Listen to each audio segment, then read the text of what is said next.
The truth is, we really don't have great ways of measuring symptoms. And in the EARLY TAVR trial, we were trying to determine whether or not we should treat patients with severe aortic stenosis regardless of their symptoms. So those that were enrolled in the trial were then randomized to either clinical surveillance or getting their TAVR.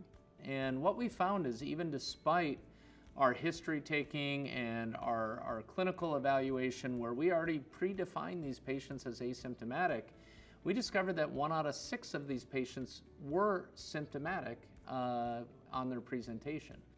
Honestly, I thought that it would take us a long time to complete the study in the clinical surveillance arm. But what was surprising to our team is that these patients came back a lot sooner than we expected. What was even more surprising is that 40% of them came back with really more severe symptoms on presentation. And we call this acute valve syndrome. Patients around here, especially in central Minnesota, are so stoic. They never want to admit that they have a problem. They don't want to admit that they have symptoms. So for example, one of our patients we had randomized into the clinical surveillance arm. She was doing great. She was an avid hiker, very outdoorsy. But on her 6-month follow-up, she told us a story of how she'd actually become symptomatic several weeks prior and was traveling internationally. On the way back, she became so short of breath that had to wheelchair her and get assist both through the airport and onto the plane to get home. We get her ultrasound. We find that she has gone from severe to critical aortic stenosis.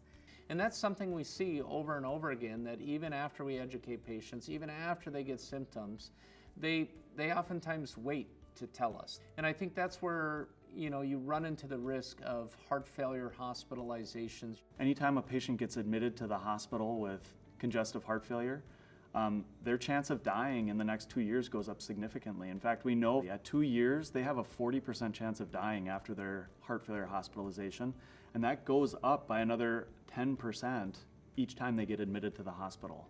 So the EARLY TAVR trial, I think, really answers this question for us, and it shows us what happens when you delay a patient's treatment.